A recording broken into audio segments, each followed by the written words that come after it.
Hi, the quality of our thoughts determines the quality of our life.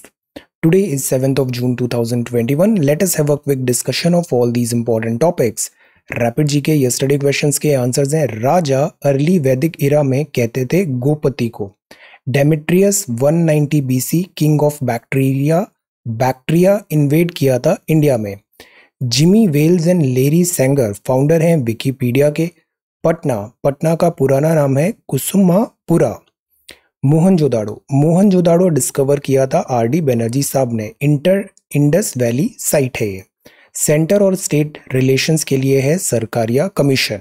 आज के सवाल है, according to Buddhist traditions who was charioteer of Buddha. ये जो बुद्धा का रथ था उसका चैरियटियर कौन था? Ghoomar is an ancient folk dance जो ओरिजिनेट हुआ था विच स्टेट में? नुआखई फेस्टिवल प्रीडोमिनेंटली ऑब्जर्व होता है किस स्टेट में?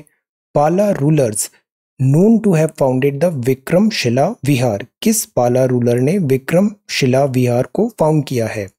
Who proposed steady state theory. Geography में पढ़ते हैं ना ओरिजिन ऑफ यूनिवर्स, तो steady state theory with respect to universe किसने प्रपोज किया है?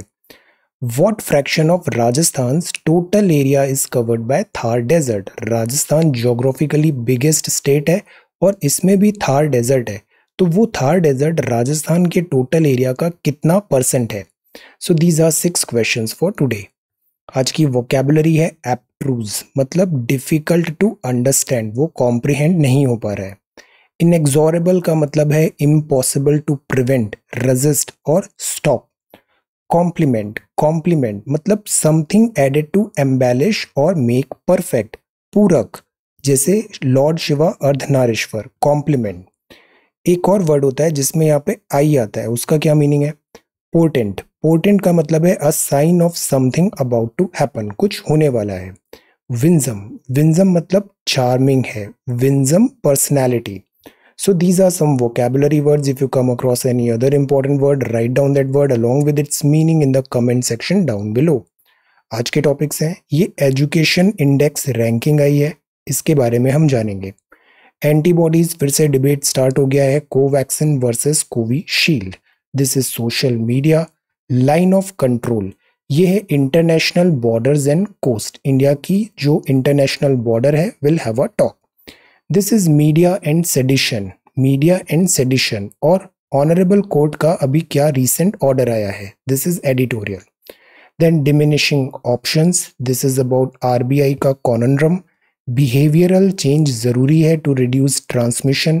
Question of this nuances, fine details, पर्स्पिकैसिटी, this is about readers editorial. Ethical, इसमें कुछ अच्छे पॉइंट्स हैं। Recognising sex workers as work, ये बात ऑब्जर्व किया है सुप्रीम कोर्ट ने। देन दिस इज अंडरलाइन की role of technology in modern agriculture, very important topic. हम role of technology in modern agriculture समझेंगे। Then this is minor forest produce, Odisha के forest produce gatherers. This is online group, corona virus की leak theory, bridging distance, एक नई tunnel है और labour codes government फिर से इम्प्लीमेंट करने का प्लान कर रही है। दिस इज स्पोर्ट्स और हिंदी में हम देखते हैं एमजी नरेगा, मनरेगा के बारे में जानेंगे। This is very very important. This is CSAT solutions in certain questions. So we are going to talk about all these important topics in next about 35 to 40 minutes. Our reference material is this The Hindu and this is Indian Express. Both are Delhi edition. See, ये front page है the Hindu का। पंजाब, तमिलनाडु और केरला इसने top किया है education index ranking में। ये एक नई रैंकिंग है। Ministry education ministry performance grading index education ministry का है। तो ये यहाँ के कुछ स्कोर्स हैं। 3 स्टेट्स हैं, पंजाब, तमिलनाडु और केरला, इनको सबसे ज़्यादा पॉइंट मिले हैं। कुछ स्टेट्स हैं जिनका डिप हुआ है परफॉर्मेंस, जैसे कि मध्य प्रदेश और छत्तीसगढ़। और इधर नॉर्थ ईस्ट में भी यहाँ पे कुछ स्टेट्स हैं जिनका स्कोर कम आया है। लद्दाख का डेटा अभी यहाँ पे नहीं है। So Gujarat loses ground in grading of school education. अब सी, एजुकेशन जो होता है ना, education is very very important. Education किस लिस्ट में है बताइए आप, यूनियन लिस्ट में है, स्टेट लिस्ट में है, कॉन्करेंट लिस्ट में है? एजुकेशन। तो एजुकेशन में हमने फंडामेंटल राइट भी दे रखा है, हमने डीपीएसपी भी दे रखा है और फंडामेंटल ड्यूटीज भी है कि education we need to provide. Education में ही जैसे हमने एसडीजी के नीति के इंडेक्स देखे थे, ऐसे ही स्टेट वाइज रैंकिंग करने का ये एफर्ट है। तो उसमें यहाँ पे कुछ स्टेट्स ने they have done well and some states have not done well. ये जो ग्रेडिंग होती है ना, इस ग्रेडिंग से क्या होता है, रिजल्ट्स जैसे आते हैं तो स्टेट्स के बीच में कंपटीशन आता है। सेकंड, अगर कुछ ग्लेरिंग मिसिंग चीजें हैं गवर्नमेंट की अप्रोच में, जैसे सर्व शिक्षा अभियान हम कंपलसरी रखते हैं, मिड डे मील स्कीम्स हम कंपलसरी रखते हैं, अभी ऑनलाइन जब ट्रेंड बढ़ गया है तो हम डिजिटल डिवाइड को कम करने का, इस वेज को फिल करने का ट्राई कर रहे हैं। बहुत सारे जो स्टेट्स हैं वो इंटरनेट फ्री दे रहे हैं, कुछ इंपॉर्टेंट जैसे गैजेट्स हैं, लैपटॉप वगैरह, मोबाइल, स्टूडेंट्स को वो फ्री ऑफ कॉस्ट दे रहे हैं, सो दैट ये जो डिजिटल डिवाइड है इसको हम फिल कर सके। सो इस पूरे कॉन्टेक्स्ट में जो एजुकेशन है, एजुकेशन में learning outcome, equity, infrastructure, facilities, governance और मैनेजमेंट प्रोसेसेस, इन सब पैरामीटर्स में एक ऑब्जेक्टिव इवैल्यूएशन होना चाहिए। तो ये इंडेक्स उन्हीं सब चीज़ों को मॉनिटर कर रहा है कि स्टेट्स एंड यूटीज कैसे प्रोग्रेस कर रहे हैं। सो this is a good step, but the point is ये जिन जगह पे अगर ये इंडेक्स फॉल हुआ है तो we need to be careful और वहाँ पे हमें एफर्ट्स डालने की ज़रूरत है। So this is grade sheet. Then second है more antibodies produced by Covishield than Covaxin. अब एक नया स्टडी आ गया है, पहले आ रहा था Covaxin is better then Covishield, अब आ रहा है कोविशील्ड ज़्यादा एंटीबॉडीज प्रिपेयर करता है। होल पॉइंट इज आपको जो वैक्सीनेशन मिल रही है, go get that vaccination, something is better than nothing. दोनों ही वैक्सीनेशन रिगरस ट्रायल से क्रॉस हुई है, दे बोथ आर गुड। तो this is tale of two vaccine. For the sake of discussion यहाँ पे ये लिखा हुआ है कितने वर्कर्स को दिया, तो जो कोविशील्ड है इसमें थोड़ी ज़्यादा एंटीबॉडीज बनी in respect to Covaxin, but Covaxin के डोजेज के जो ड्यूरेशन है वो कम है, 28 डेज में सेकेंड डोज लग जाता है, तो मोर और लेस दोनों चीज़ें कंपनसेट हो जाती है, nothing to worry about. So this is tale of two vaccines. This is new rules only to check misuse of social media.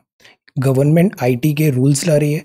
IT rules में आगे प्रसाद जी का एक आर्टिकल भी है, हमारे IT minister, IT and law minister Ravishankar Prasad ji का। इन्होंने ये बड़े अच्छे से क्लियर किया है कि जो सोशल मीडिया के नए जो आईटी रूल्स आए हैं, they are not against technology companies and specially they are not against this end user.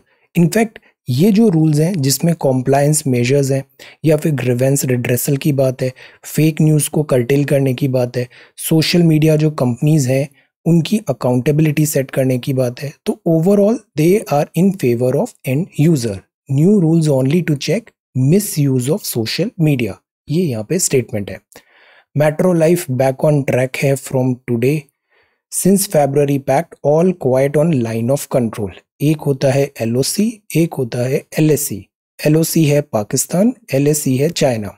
LAC में अभी गलवान क्राइसिस एटसेट्रा हो रहा था और एलओसी ये पाकिस्तान के फ्रंट पे है। तो फरवरी में पैक्ट हुआ था कि यहाँ पे सीज फायर होगा, नॉर्मलसी मेंटेन करेंगे, तो उसके बाद से यहाँ पे क्वाइट है। इनफिल्ट्रेशन बिड्स भी नहीं हुई है पास्ट 100 डेज में। एलओसी जो होता है उसको गार्ड करते हैं बीएसएफ के जवान। ये काफ़ी इंपॉर्टेंट है, स्पेशली डिफेंस। हमें हमारे इंडिया की सारी लैंड बाउंड्री और सारी सी मैरीटाइम, ये कोस्टल और लैंड बाउंड्री दोनों अच्छे से पता होना चाहिए कि कितने राज्य हैं जो इंटरनेशनल बॉर्डर शेयर कर रहे हैं, किस जगह पर कौन सी फोर्सेस उसको गार्ड कर रही है। So have a look.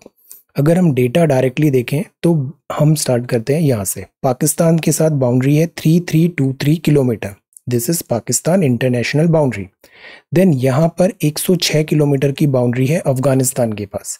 यहाँ से चाइना स्टार्ट हो जाता है, तो दिस पार्ट इज चाइना, फिर नेपाल आता है और फिर यहाँ थोड़ा भूटान एंड देन सिक्किम का पार्ट आता है और फिर ये पूरा नॉर्थ ईस्ट आता है। तो चाइना के साथ जो टोटल है दैट इज 3488 किलोमीटर। नेपाल यहाँ पर है, नेपाल के साथ है 1751 kilometre. This is Bhutan, Bhutan के साथ 699 किलोमीटर। म्यांमार के साथ 1643 किलोमीटर। म्यांमार अभी काफ़ी न्यूज़ में है बिकॉज म्यांमार में अभी मिलिट्री कू हुआ है, तो बहुत सारे यहाँ से रिफ्यूजीज इंडियन स्टेट्स में ऐसे यहाँ पे बॉर्डर क्रॉस कर रहे थे। Then this is Bangladesh. अब सी बांग्लादेश का देखें तो ये काफ़ी छोटा एरिया दिख रहा है, but this is very inundated, ये काफ़ी जिगजैग है, क्रिस क्रॉस है, तो इसलिए ये लैंड बाउंड्री है 4097। This is the maximum. सबसे ज़्यादा जो लैंड बाउंड्री हम शेयर करते हैं वो है बांग्लादेश। सेकंड पे है चाइना, थर्ड पे है पाकिस्तान। तो ये तो हो गई हमारी लैंड बाउंड्री।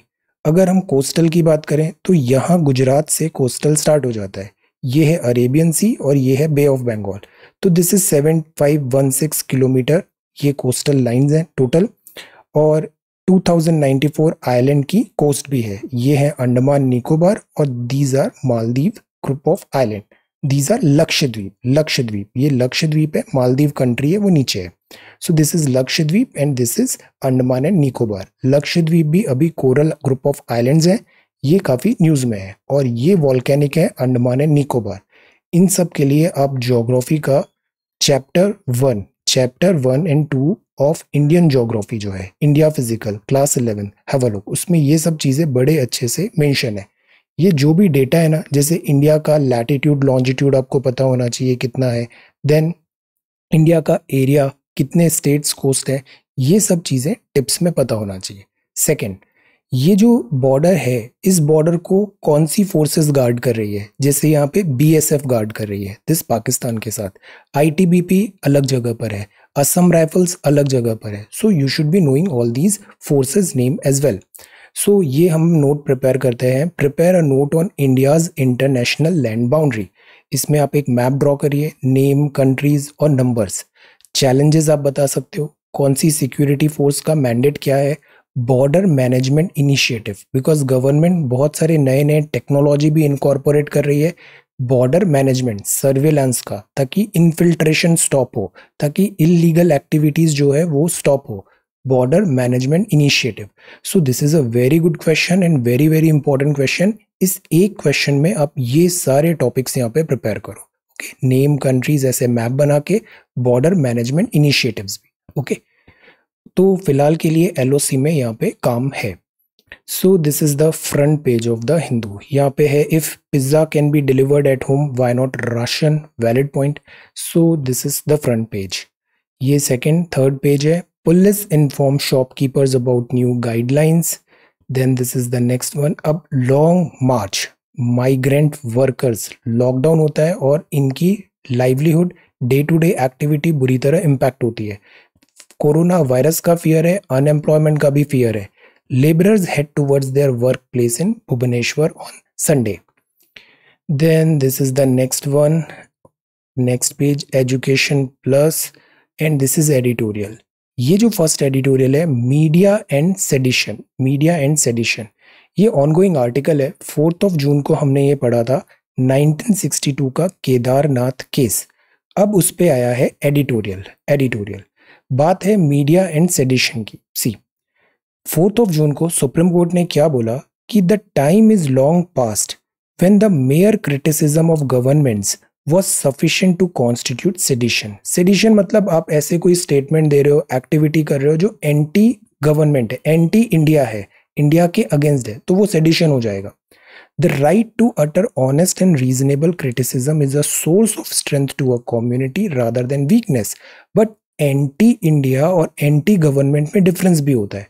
गवर्नमेंट का क्रिटिसिज्म करना इज नॉट सेडिशन, ये यहाँ पे बात है। We are view that ambit and parameter of the provision of sections 1 to 4A। ये नाम याद रखना है, section 1 to 4A sedition, 153 and 505 of Indian penal code 1860। कल हमने देखा था ना आईपीसी ड्राफ्ट किसने किया, लॉर्ड मेटकाफ।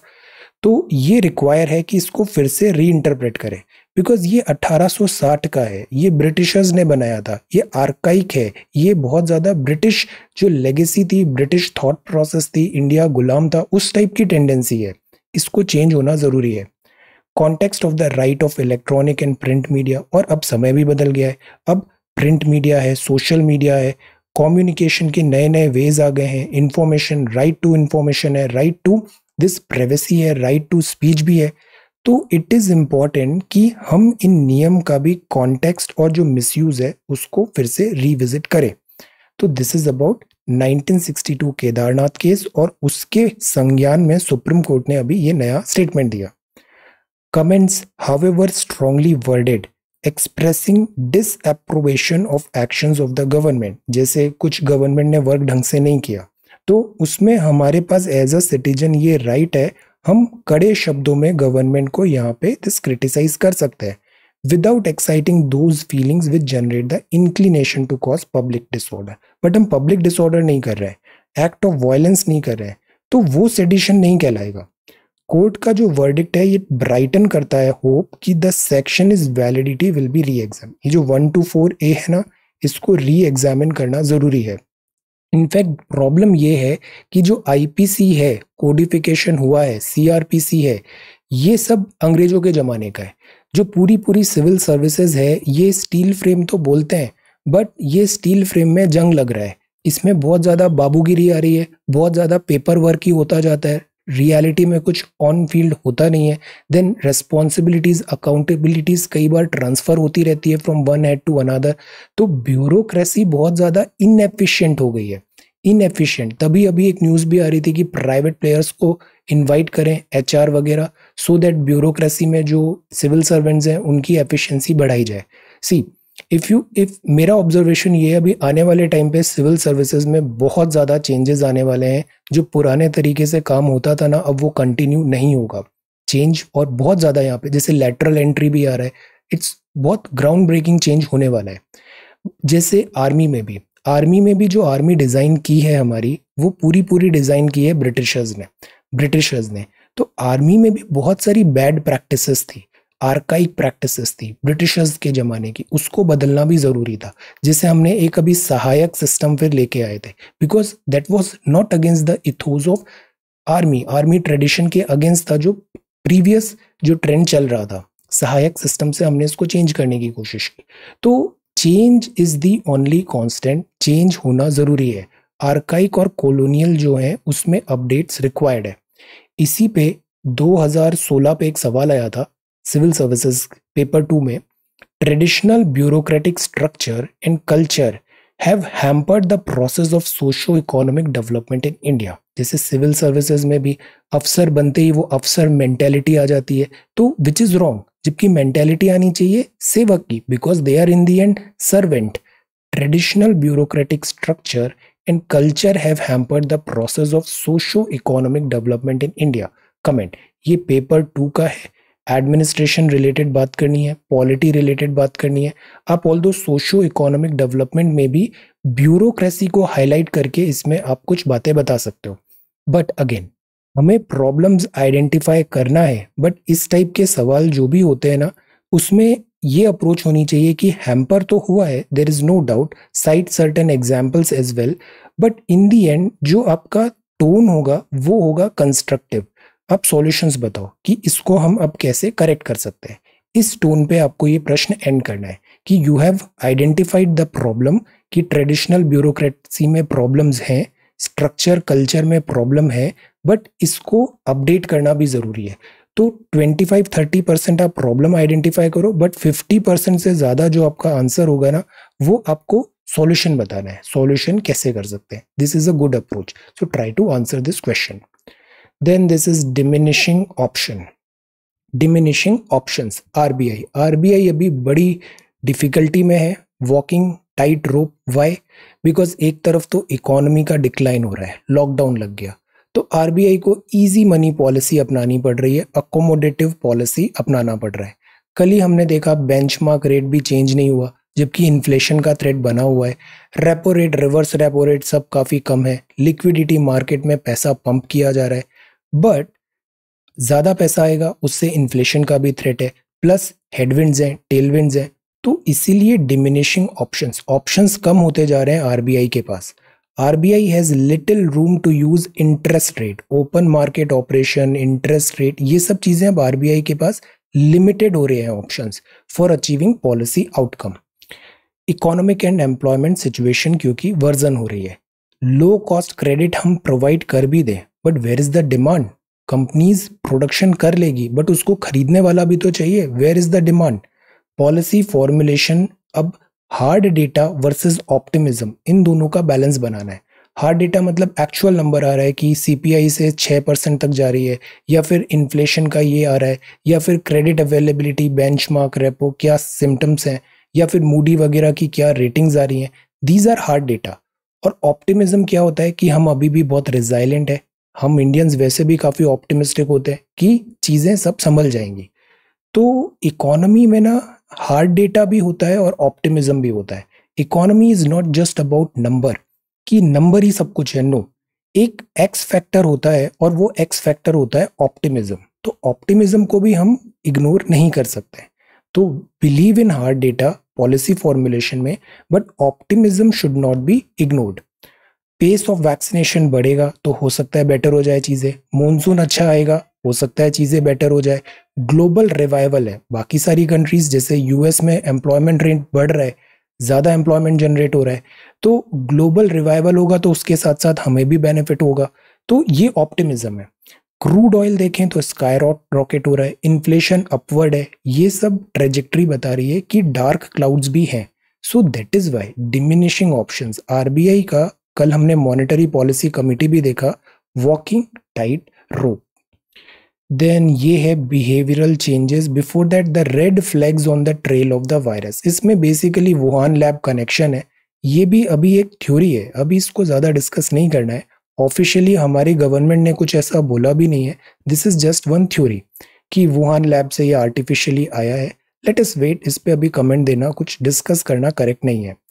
ये जयराम रमेश साहब की बुक है the light of Asia, poem that defined the Buddha. इसके बारे में इन्होंने बताया है. बुक का extract. Behavioural changes can reduce transmission. No see, ये बड़ा इंपॉर्टेंट स्टेटमेंट है. हम कई बार आंसर लिखते हैं ना, तो हमें ऐसे लाइनर्स लिखने हैं 1 2 3 4. ये जो हेडलाइन है इसको आप एज इट इज लिख सकते हो कि एक सॉल्यूशन बताया है, behavioural change can reduce transmission. Methods जैसे कि बिहेवियरल चेंज में हो, मास्क लगाएं, सोशल डिस्टेंसिंग करें, ख्याल रखें, इम्यूनिटी बूस्ट करें. ये सब चीज़ें भी काफ़ी इंपॉर्टेंट टूल है टू फाइट विद दिस कोविड-19. ये बात है यहाँ पे. सोशल नॉर्म्स, कम्युनिकेशन बेटर हो, वैक्सीन हेजिटेंसी कम करे. जो मीडिया है, मास मीडिया है, सोशल मीडिया है, ऑफिशियल चैनल है, सब जगह एक्सपर्ट्स और रेस्पॉन्सिबल पर्सन्स आगे आए और वैक्सीन हेजिटेंसी को दूर करें. सो ये होगा behavioural change. Question of nuances. इसका मतलब होता है बहुत फाइन डिटेल्स, बारीकियां. तो कुछ सवाल होते हैं उसमें बारीकियां होती है. ये बात बेसिकली कहा है पर्स्पिकैसिटी के कॉन्टेक्स्ट में. नाओमी ओसाका भी. यहां बात है पर्स्पिकैसिटी का मतलब क्या होता है कि ability to understand somebody something very quickly and accurately. See, हम पेपर में दो चीज देखते हैं. एक तो न्यूज टेम्पलेट्स आता है. न्यूज टेम्पलेट्स मतलब जैसे कल एसडीजी का आया था, या फिर कल आरबीआई रिलेटेड एक आर्टिकल, न्यूज आर्टिकल आया था. उसके कुछ दिनों बाद आता है एडिटोरियल. तो जो एडिटोरियल होता है ना, वो होता है ये पर्स्पिकैसिटी. एडिटोरियल में जो एडिटोरियल बोर्ड है, द हिंदू का, इंडियन एक्सप्रेस का, they are like very qualified. और फिर ये उस चीज को फाइन सिंप्लीफाई करके कॉन्टेक्स्ट उसका समझाने की कोशिश करते हैं, और इसमें ज्यादा रेस्पॉन्सिबिलिटी और अकाउंटेबिलिटी होती है.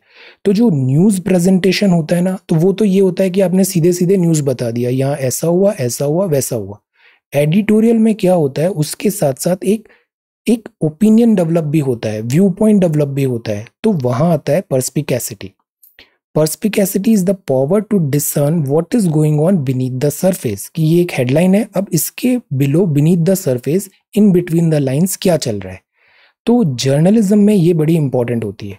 रिपोर्टर्स इन्फॉर्म करते हैं पब्लिक को, एडिटोरियल्स हेल्प करते हैं readers to make sense of myriad developments. इतनी सारी चीज़ें हो रही है, फाइन डिटेल्स जो हैं वो एडिटोरियल्स समझाने की कोशिश करते हैं. तो एडिटोरियल्स में बड़ी रेस्पॉन्सिबिलिटी एंड अकाउंटेबिलिटी होना ज़रूरी है. जर्नलिज्म के दो फंडामेंटल रोल है, इन्फॉर्म करना पब्लिक को, और एक सेंस भी बनाना कि केवल इन्फॉर्मेशन नहीं दे दिया, उसका पूरा कॉन्टेक्स्ट और वो यूजफुल होगी नहीं होगी, ये सब चीज़ें sense banana editorial and journalism का रीज़न है, का मैंडेट है. अब अभी क्या हुआ, जैसे नाओमी ओसाका का अभी फिर से डिस्कशन हुआ है, तो अभी की जो एज है ना, जैसे प्लेयर्स हैं, प्लेयर्स अपने खुद का social Instagram and media channel भी रखेंगे, ट्विटर, तो वो डायरेक्टली अपने ऑडियंस से बात भी करेंगे, अपने फैन से बात भी करेंगे। तो ऐसे ही लीडर्स भी कर रहे हैं कि एक तो उनका individual media channel, individual communication channel हो गया, और दूसरा होता है वो जो मीडिया इंटरेक्शन के थ्रू आता है, मीडिया इंटरेक्शन। तो जो मीडिया इंटरेक्शन होता है, जैसे हमारे प्राइम मिनिस्टर साहब या मिनिस्टर अगर ये कोई प्रेस कॉन्फ्रेंस करेंगे, तो प्रेस कॉन्फ्रेंस से जो सवाल जवाब होंगे वो एक ऑफिशियल फॉर्मल इंसाइटफुल डिस्कशन होगा, और वो ही अगर अपने सोशल मीडिया अकाउंट से इंफॉर्मेशन ऐसे देंगे तो वो ये होगा दिस पर्सनलाइज्ड मीडिया इंटरेक्शन। तो इन दोनों में बैलेंस बनाना जरूरी है। नाओमी ओसाका या जो प्लेयर्स भी हैं, इसीलिए जो ग्रैंड स्लैम्स हैं, यहाँ बात होती है कि मैच के बाद ये रिपोर्टर्स से बात करें, बिकॉज रिपोर्टर्स भी उस सब्जेक्ट की नॉलेज रखते हैं, तो they will ask good questions, insightful questions, और उससे फैंस को बहुत सारी चीज़ें पता लगेगी। तो फॉर्मल एंड इंसाइटफुल के लिए मीडिया इंटरेक्शन भी ज़रूरी है।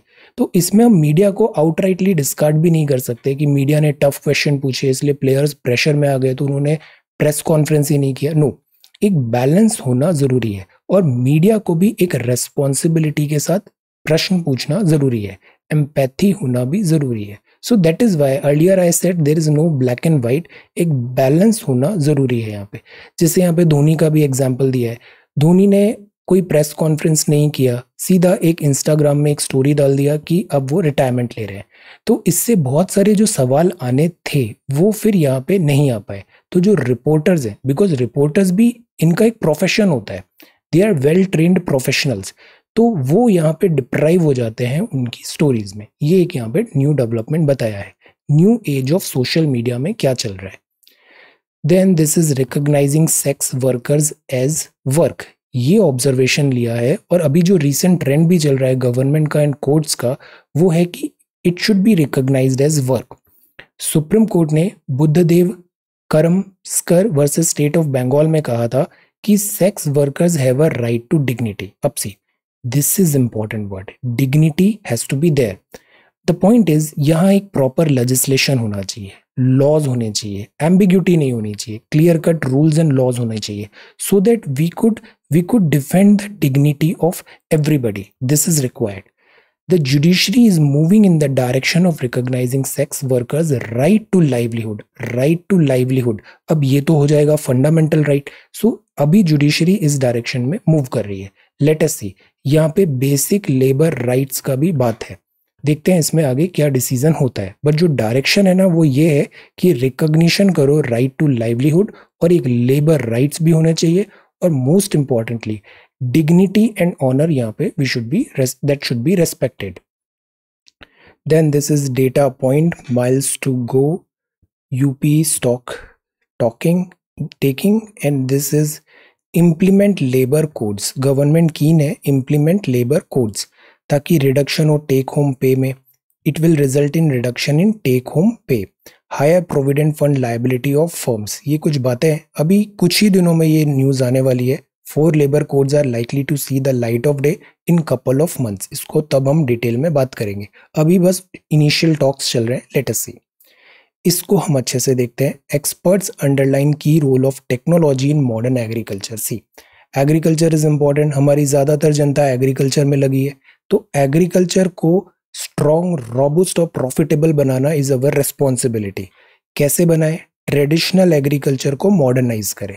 शुरुआत में हम देखते थे, हम एग्रीकल्चर बड़ा ही हाई यील्डिंग नहीं था, एफिशिएंसी नहीं थी, वहाँ पे हम प्रिमिटिव टूल्स यूज करते थे, प्रिमिटिव टेक्नोलॉजी करते थे, तो प्रोडक्टिविटी ऑब्वियसली ज़्यादा नहीं आती थी। Over the period of time हमने नए टूल्स देखे, नए टेक्निक्स देखे, और एग्रीकल्चर में प्रोडक्शन बढ़ने लग गया। फिर एक दौर आया ग्रीन रिवॉल्यूशन का, हम हाई यील्डिंग वैरायटी लेके आए, हमने नई मॉडर्न मैनेजमेंट टेक्निक्स सीखी, हम रीजन स्पेसिफिक वैरायटीज लेके आए, क्लाइमेट रेजिलिएंट एग्रीकल्चर पे हमने एम्फेसाइज किया, तो प्रोडक्शन बढ़ गया।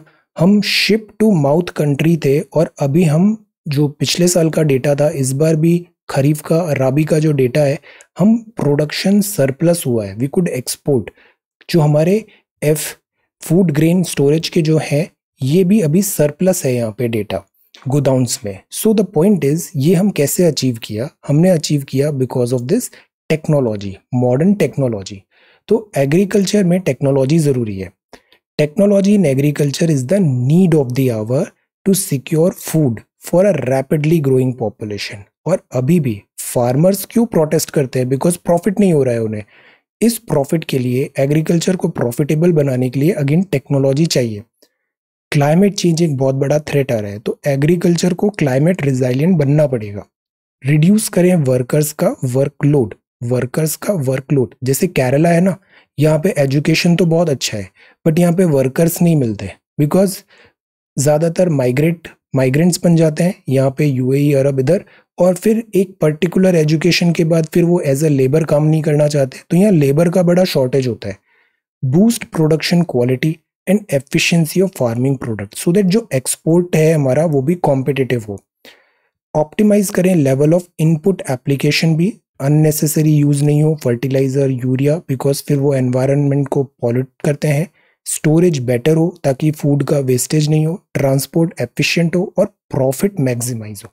ये बड़ा अच्छा पैराग्राफ है, नोटेड डाउन, इसको याद रखना है। तो मॉडर्न एग्रीकल्चर हमें चाहिए। हम इसमें क्या लें? जैसे आइडेंटिफाई करें सॉइल मॉइस्चर, ड्रिप इरिगेशन वगैरह होता है। इजराइल इस मामले में काफ़ी अच्छा है। स्मार्ट वाटर सिस्टम हो, वाटर बिकॉज हमारे यहाँ रेन फेड है। एवरी ड्रॉप पर drop more crop, every drop को ज़्यादा से ज़्यादा हम यूटिलाइज करें, वेस्टेज नहीं हो। प्रिसीजन फार्मिंग हो, जियो स्पेटियल टेक्नोलॉजी में हम क्यों ना ड्रोन्स यूज़ करें, क्यों ना सैटेलाइट डेटा यूज़ करें। We could use technology, internet of things use कर सकते हैं, मशीन लर्निंग, पूरे जो फार्म है उसका डेटा कलेक्ट करें और डेटा एनालिसिस के थ्रू हम एल्गोरिदम बनाएं और डिसीजन मेकिंग बेटर करें। क्रॉस डोमेन कोलैबोरेशन भी ज़रूरी है। तो ये बड़ा इंपॉर्टेंट चीज़ है एग्रीकल्चर में, मॉडर्नाइजेशन करना, मॉडर्नाइजेशन। अब इस पे ये सवाल है, अंडरलाइन की role of technology in modern agriculture. Very good question, इसमें बड़ा आपको टैलेंट दिखाने का चांस है। मॉडर्न एग्रीकल्चर में टेक्नोलॉजी का क्या क्या रोल हो सकता है, पॉजिटिव भी और कुछ नेगेटिव भी बताइए। की role of technology in modern agriculture, very very good question, और इसको अच्छे से प्रिपेयर करना है बिकॉज एग्रीकल्चर फेवरेट टॉपिक है। Then this is about jails, this is leopard attack और लाइन ऑफ कंट्रोल। यहाँ पे रविशंकर प्रसाद जी यहाँ पे बता रहे हैं tackle misuse of social media के लिए ये नए आईटी रूल्स हैं। Then this is the next one, Delhi hospital revoke. See कल ही मैंने बोला था ये नॉनसेंस है। Then this is rate drop, ये है आफ्टर द मेहम। ओडिशा के forest producer gathers hit hard, ये माइनर फॉरेस्ट प्रोड्यूस है।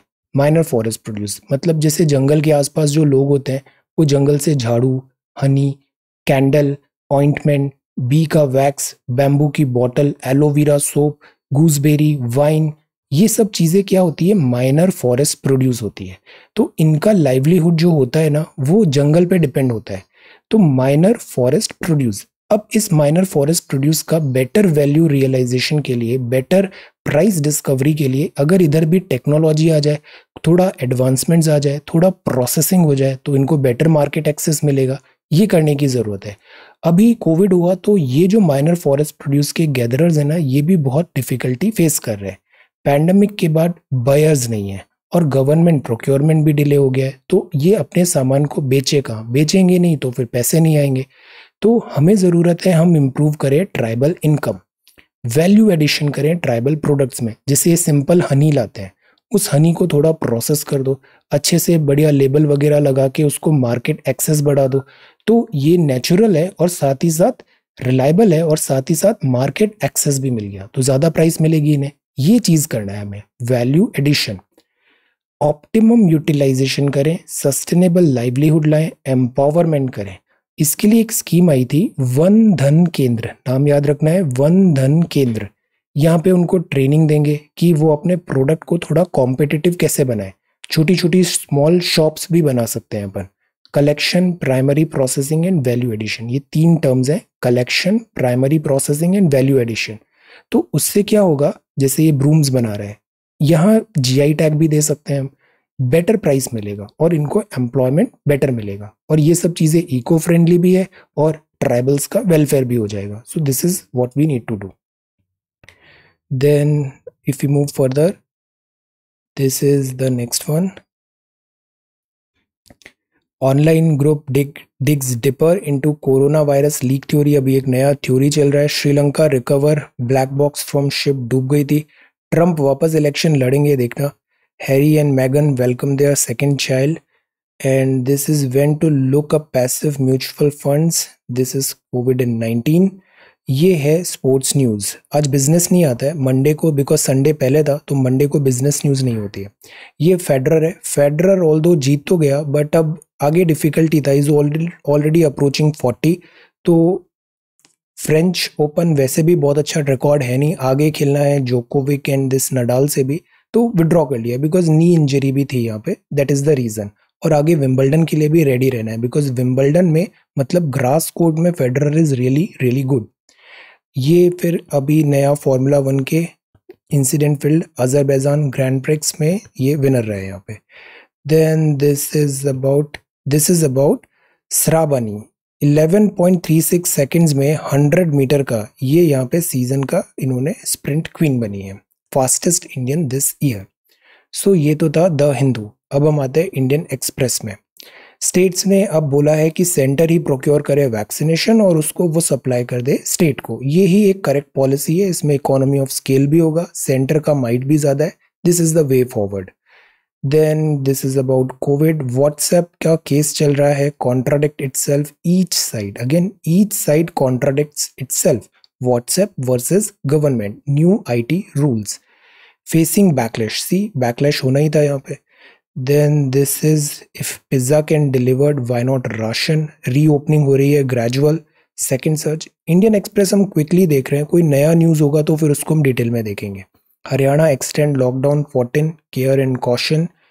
बट इंडियन एक्सप्रेस भी देखना ज़रूरी है because many times Indian express जो है ना वो बेटर न्यूज़पेपर है द हिंदू में. कवरेज इसका बड़ा वाइड होता है. आर्टिकल्स भी कुछ एक्सप्लेन वगैरह के दे आर रियली ऑसम. और अभी कुछ टाइम से इंडियन एक्सप्रेस काफ़ी ट्यून भी हो गया है यूपीएससी के कॉन्टेक्स्ट में. Then this is education ranking. देन ये गवर्नमेंट अकोमोडेशन का एक न्यूज़ है. ये है ब्रिजिंग डिस्टेंस. ये एक नया बनिहाल टनल है जम्मू श्रीनगर. अभी ओपन होगा 8.5 किलोमीटर का. ऑपरेशनल हो जाएगा कमिंग वीक्स में टनल. एक अटल टनल भी है, अभी रिसेंटली इनॉग्रेट हुआ था. अटल टनल कहाँ पर है? देन ये एडिटोरियल है. डोंट मेक किड्स पे.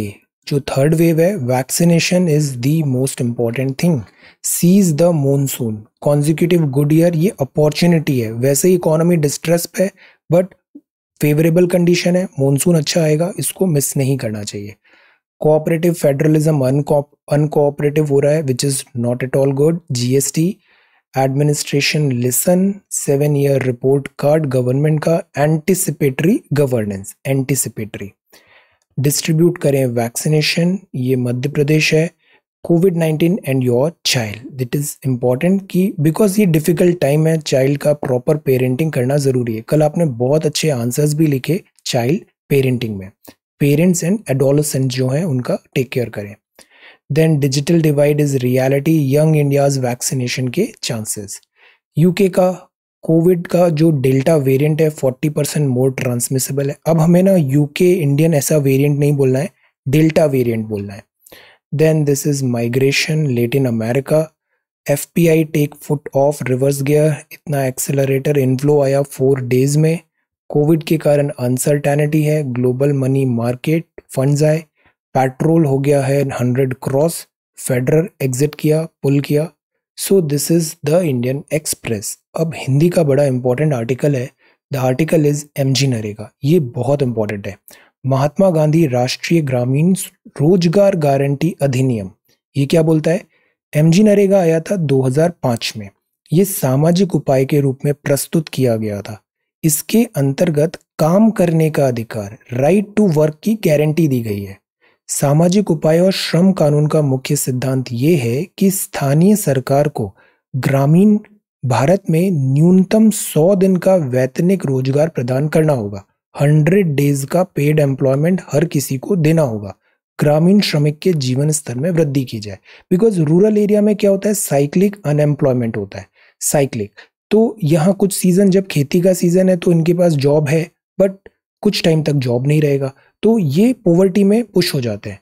तो 100 डेज का इन्हें पेड एम्प्लॉयमेंट यहाँ पे मिलेगा। मुख्य उद्देश्य क्या है? प्रत्येक परिवार के जो अकुशल है, मतलब अनस्किल्ड है, जो इच्छुक है, विलिंग है, एडल्ट है, उसको 100 दिन का वैतनिक रोजगार देंगे। ग्रामीण निर्धन की आजीविका के आधार पर सशक्त करने का यहाँ पे सुनिश्चित किया जाएगा। सोशल इंक्लूजन, सामाजिक समावेशन, कुआं, तालाब, सड़क, नहर, ऐसे काम इनसे करवाए जाते हैं। कुछ टेंजिबल वर्क बनाने की भी कोशिश की जाती है, बट ये सारा अनस्किल्ड मैनुअल वर्क होता है। ग्रामीण क्षेत्रों से होने वाले शहरी प्रवासन को कम करना, बिकॉज गांव में नौकरी नहीं होती तो लोग शहर आ जाते हैं, शहर में बर्डन हो जाता है फिर बहुत ज़्यादा पॉपुलेशन का, तो ग्रामीण एरिया में ही इनको एम्प्लॉयमेंट दो। ये बात है एमजी नरेगा की। इससे क्या होगा? माइग्रेशन भी कम होगा। अप्रशिक्षित ग्रामीण श्रम का उपयोग करके ग्रामीण अवसंरचना का निर्माण करना, अनस्किल्ड। मानदंड क्या है इसके? पहला तो वो भारत का नागरिक होना चाहिए, दूसरा वो 18 वर्ष या इससे अधिक की आयु होना चाहिए, आवेदक किसी स्थानीय परिवार का हिस्सा होना चाहिए, स्थानीय ग्राम जहाँ पे काम हो रहा है, और स्वेच्छा होना जरूरी है कि वो खुद से अकुशल काम करने के लिए रेडी है। बस यही कंडीशन है एमजी नरेगा में काम पाने की। 15 दिन के अंदर काम नहीं मिलता है तो आपको उसका भत्ता मिलेगा, कंपनसेशन मिलेगा। रोजगार उपलब्ध नहीं होगा तो आपको बेरोजगारी भत्ता मिलेगा।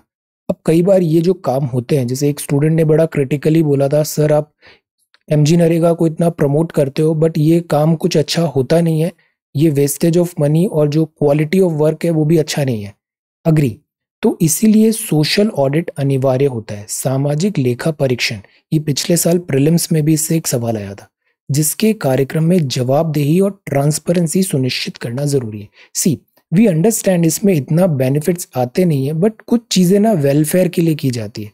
जैसे कोविड जैसा एक्स्ट्रा ऑर्डिनरी टाइम है, तो अगर 100 डेज का भी पेड एम्प्लॉयमेंट मिल गया ना, तो ग्रामीण में, बेरोजगार में और जो बहुत गरीबी में रह रहा है उसके लिए ये भी चीज बहुत मायने रखेगी। लाइफ एंड डेथ का सवाल हो जाता है।